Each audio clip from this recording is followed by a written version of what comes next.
बस ये एनसीईआरटी पढ़ लो, मोस्ट इंपोर्टेंट एनसीईआरटी हैं फॉर यूपीएससी के लिए। इसको खोल के देखते हैं। ओ माय गॉड, ये क्या है। तो अब निकलने वाला हूँ दोस्तों कॉलेज के लिए जल्दी से। हेलो एवरीवन, कैसे हैं आप सभी लोग। आई होप सभी लोग बढ़िया होंगे, मस्त होंगे। फिर से एक नए ब्लॉग में आप सभी का स्वागत है। और सबसे पहले आप सभी को नई सुबह की राम राम। और देख सकते हैं मौसम कितना प्यारा है, कितना अच्छा नज़ारा है। बादल हो रहे हैं लेकिन बारिश तो खैर नहीं हुई है, परंतु कोई ना, हमें टूथपेस्ट करना है। और टाइम की बात की जाए तो टाइम इस टाइम 6:35 हो चुकी हैं, 6:35। तो जल्दी से करते हैं अपना टूथपेस्ट। तो इसके बाद दोस्तों सीधे अपने रूम में आए और रूम में हमने देखा जो हमारी गैस है वो उल्टी खड़ी हुई है, सॉरी पड़ी हुई है, जो भी है, क्योंकि इसमें हो चुकी है गैस ख़त्म। रात के टाइम हुई थी, खाना बना रहा था, उसमें टाइम एक रोटी बची थी, वो नहीं बन पाई, तो तभी से ख़राब, मतलब ख़त्म हो गई। ख़राब नहीं, सॉरी ख़त्म। तो इसको थोड़ा साफ़ कर लेता हूँ क्योंकि मतलब गंदी हो गई है, मिट्टी लग जाती है इसमें, पता नहीं कैसे।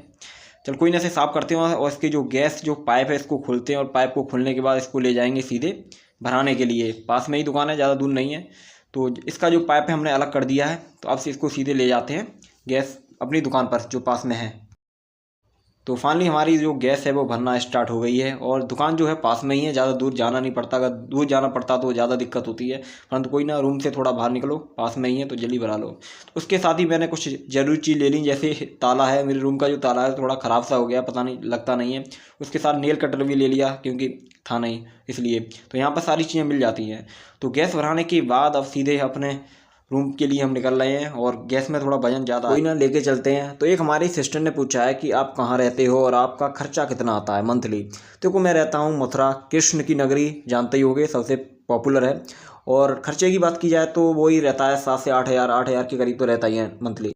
और दोस्तों खर्चा एक चीज़ पे डिपेंड नहीं करता, ये भी डिपेंड करता है कि आपका रूम कैसा है, कितना रेंट जाता है, आप खाना खुद बनाते हैं या मतलब बाहर से लगा लिया है। तो सारी चीज़ें डिपेंड करती हैं खर्चे पर, उसी के अनुसार आपका जो मंथली बजट है वो बनता है। A few minutes later.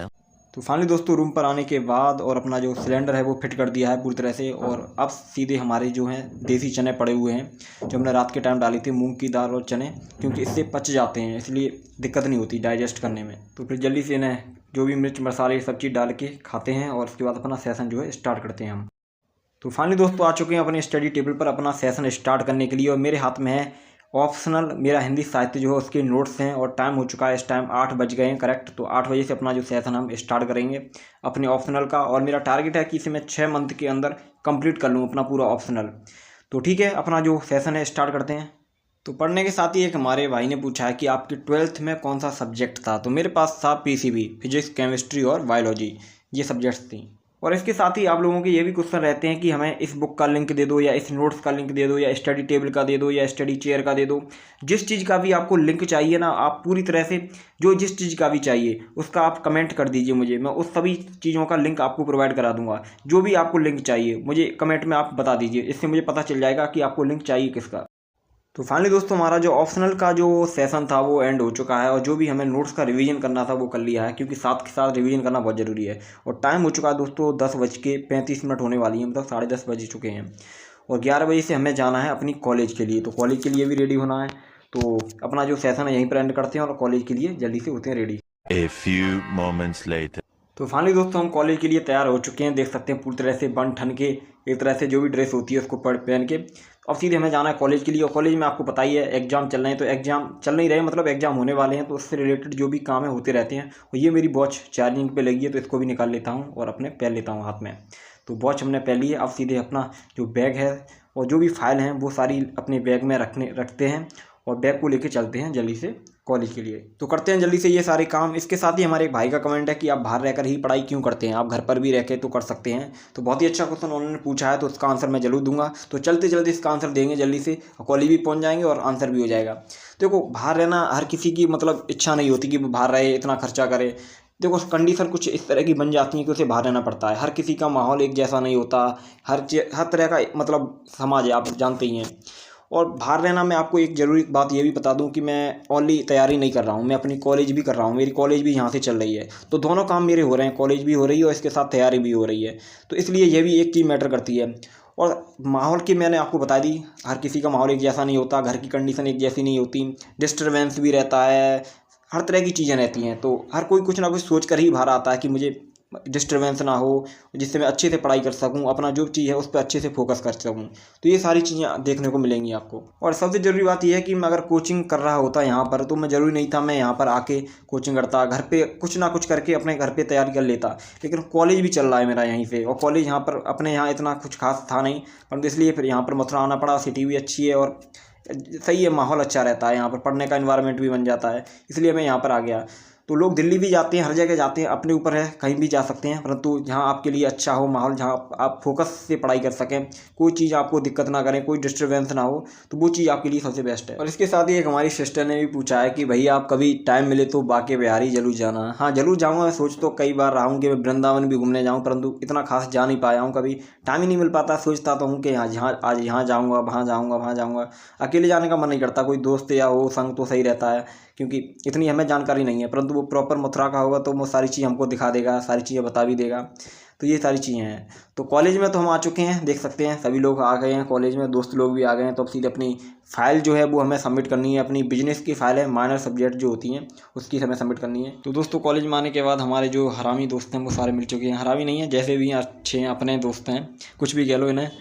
तो अब सीधे हमें फ़ाइल सबमिट करनी है। फ़ाइल जो हमारी थी, तीनों लेके आए, परंतु एक जो है इसमें से फ़ाइल लाना भूल गया है, जल्दी में इतनी जल्दी आया कि फ़ाइल ही लाना भूल गया। तो कोई ना, हम अब मेरी उन लोगों की तो फ़ाइल जो है 2 सबमिट कर दी है, परंतु जो मेरी लास्ट फ़ाइल जो बची है वो बिजनेस की सबमिट करनी है। तो इसको सीधे बहुत घूमना पड़ता है यार कॉलेज में, टीचर्स कहीं ऊपर बैठे कहीं नीचे बैठे हैं, तो चक्कर लगाते रहो। तो ये है हमारी फ़ाइल जो हमने बनाई है, तो इसको लेके सीधे चलते हैं जमा सबमिट करने के लिए। और ये रूम देख रहे हैं, इसमें टीचर्स बैठे हुए हैं, तो जल्दी करके आता हूँ। तो फाइनली दोस्तों हमारी जो फाइल है वो सबमिट हो चुकी है। अब सीधे उठाते हैं अपना बैग और दोस्तों के पास फिर से जाते हैं जल्दी से। वो लोग नीचे ही बैठे होंगे तो उनसे बात तो हो चुकी है, और जल्दी से जो पेन है सारी चीज़ें रख के अब सीधे निकलते हैं। भाई कॉलेज का मज़ा ही कुछ अलग ही है, कॉलेज लाइफ अलग ही होती है। पहले 12th की लाइफ थी, तो अब कॉलेज लाइफ है, मतलब अब 2nd ईयर है भाई, 3rd ईयर भी हो जाएगी, पता ही नहीं चलेगा, टाइम का पता ही नहीं चलता है कब क्या हो जाए। तो दोस्तों से मिलने के बाद, सारे काम करने के बाद, दोस्त जो हैं वो भी अब जाने ही वाले हैं, उनको भी विदाई देनी है। तो और मैं भी अब सीधे अपने रूम के लिए निकलूँगा जल्दी से। तो कॉलेज से बाहर तो हम आ चुके हैं, और बाहर का नज़ारा कुछ इस तरह का, धूप जो है वो भी निकल चुकी है, क्योंकि बादल भी है, धूप होती है, चली जाती है, होती है चली जाती है, ये चीज़ें चलती रहती है। चलते हमारी एक सिस्टर का भी कमेंट था कि कंसिस्टेंसी के साथ पढ़ाई कैसे करें, लगातार पढ़ाई कैसे करें। देखो पढ़ाई लगातार करने का यही है कि आपका टाइम टेबल अच्छा होना चाहिए, टारगेट अच्छे होने चाहिए। ऐसा नहीं है कि आप सारी चीज़ें एक ही दिन में करने की कोशिश करें, उसके चक्कर में आपका टाइम टेबल जो है मतलब फ्लॉप हो जाता है, उसमें आप कंफर्टर नहीं रहते। टाइम टेबल ऐसा बनाइए जिसमें सारी चीज़ें हो, खेल कूद भी हो, हंसी मजाक भी हो, दोस्तों से बात करनी भी हो, सारी चीज़ें हो, थोड़ी थोड़ी हो भले, ऐसा नहीं हो कि मतलब इतना स्टिक बना लो कि खुद ही फॉलो ना कर पाओ इन चीज़ों को, तो ऐसा नहीं करना है। तो दोस्तों सीधे आ चुके हैं अपने रूम पे, और रूम का लॉक खोलते हैं और करते हैं अपने रूम में प्रवेश। अब भूख भी लगने लगी है ज़्यादा तेज़। तो ये रहा हमारा बैग, इसमें क्या है, कुछ नहीं है, इसमें खाली है। तो इससे कुछ ज़रूरी चीज़ निकाल के दिखाता हूँ आपको। तो करते हैं, आप सीधे भूख लगने लगी है, तो खाने के लिए क्या लेके आए हैं वो भी आपको जल्दी से दिखाते हैं क्या है खाने के लिए। तो खाने में दोस्तों ये है हमारी थैली इसमें क्या रखा है वो अभी पता चलेगा आपको, मुझे तो पता ही है, मैं तो लेके आया हूँ, तो आप लोगों को तो अभी पता चलेगा। तो खोलते हैं इसको जल्दी से, करते हैं इसको ओपन, बॉक्स को पैक ही करा लिया मैंने वहाँ से, मैंने कि वहाँ खाऊंगा तो टाइम लगेगा ज़्यादा, और खड़े खड़े कौन खाए। तो इसमें भाई ये चीज़ है, क्या है इसमें पता हो, दूर से ही बता सकते हो क्या। तो ये है दोस्तों बिरयानी, शुद्ध शाकाहारी बिरयानी। शुद्ध शाकाहारी खाता हूँ ज़्यादा, वैसे ही नहीं, नॉनवेज पसंद नहीं है मुझे। तो इसमें पनीर सारी चीज़ें पड़ी हुई हैं, तो मुझे अच्छा लगा। मैंने और राइस, लोग कहते हैं कि राइस आप कम खाते हो, तो ऐसा नहीं है, खाता हूँ राइस, परंतु कम ही खाता हूँ। तो खुद तो नहीं बनाए हैं, परंतु जब मन करता है भाई, देख लिए बाहर तो फिर मन आ गया भाई, हाँ बिरयानी खानी है तो खा लो। तो खाना हमारा जो है बिरयानी कंप्लीट हो चुकी है। अब इसके बाद अपना जो है हम सेशन स्टार्ट करते हैं जल्दी से जाके। तो फाइनली दोस्तों अपना सेकंड सेशन स्टार्ट करने के लिए आ गए हैं। हमारे हाथ में ये कॉपी है, बहुत ही ज़्यादा मोस्ट इंपॉर्टेंट कॉपी है, आप भी बताएंगे क्यों इंपॉर्टेंट है। उससे पहले टाइम दिखा देता हूँ, टाइम मतलब 2 बजने ही वाले हैं, 5 मिनट की कमी है।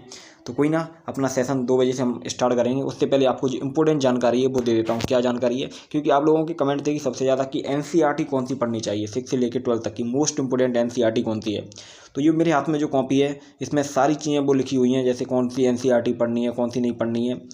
6 से लेकर 12 तक की जितनी भी मोस्ट इंपॉर्टेंट NCERT हैं वो सारी चीज़ें इसमें दी गई हैं। तो एक एक करके आपको सारी चीज़ें बताऊंगा। और इसमें बहुत मोस्ट इंपॉर्टेंट बुक है इसमें, क्योंकि 1 साल हो चुकी है, इस 1 साल में जितनी भी मैं स्ट्रेटजी जो भी चीज़ है सारी चीज़ें इसमें लिखी हुई हैं। ट्रिक क्या क्या चीज़ें हैं, कैसे आंसर राइटिंग करनी है, क्या करना है, कितने वर्ड लिखने हैं, सारी चीज़ें आपको बता भी चुका हूँ मैं।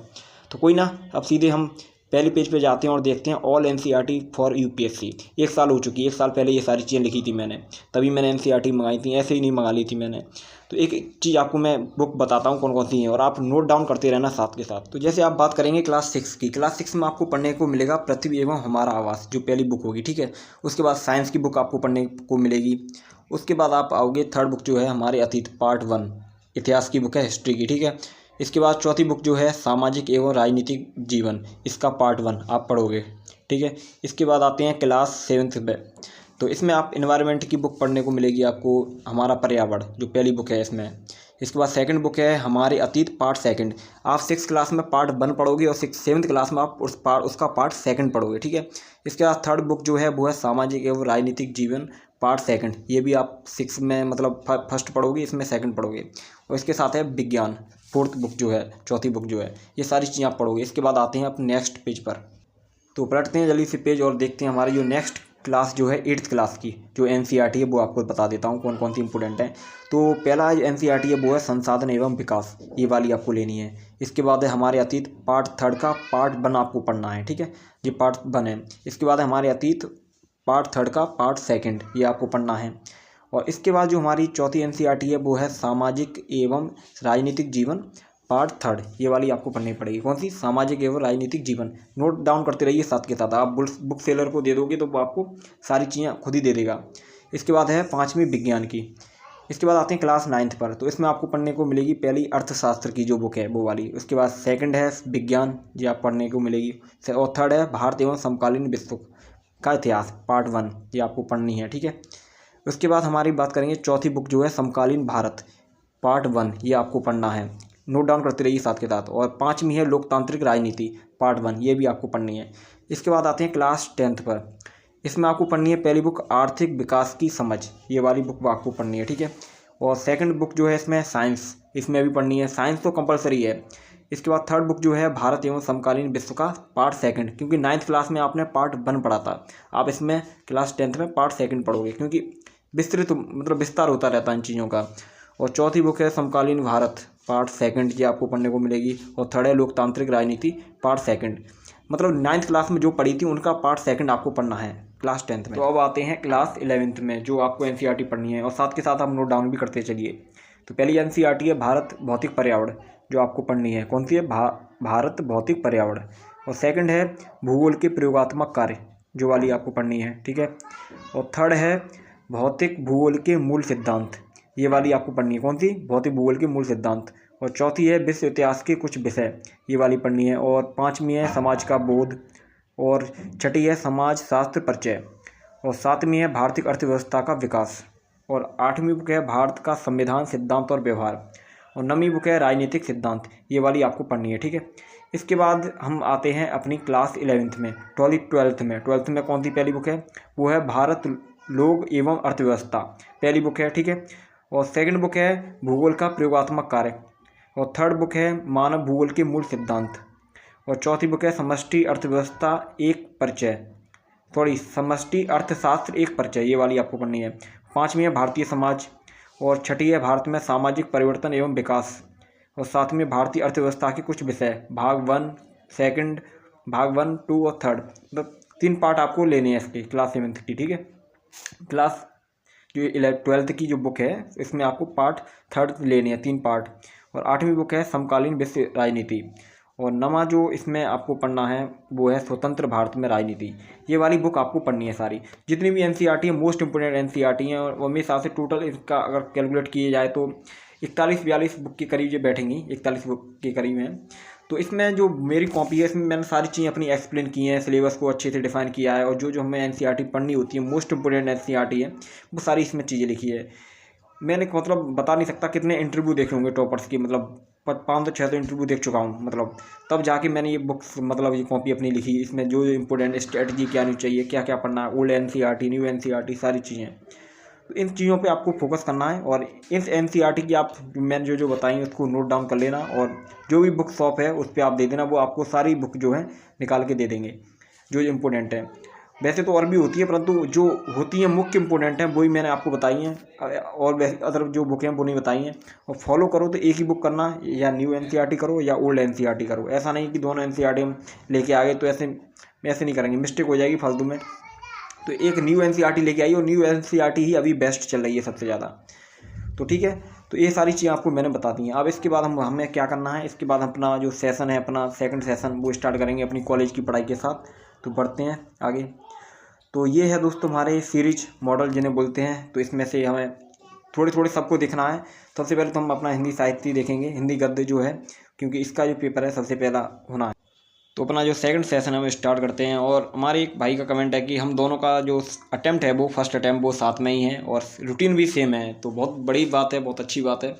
ऐसी मेहनत करते रहिए, सारी चीज़ें मैनेज होती रहेंगी, टारगेट कम मायने रखते हैं। ठीक है, तो आज का ब्लॉग जो है मैं यहीं तक रखूँगा। जल्दी एक नेक्स्ट ब्लॉग में फिर से आपसे मेरी मुलाकात होगी, और तैयारी जो है आप अच्छे से करते रहिए, और अपनी जो स्टडी है मैं अपनी कंटिन्यू रखता हूँ।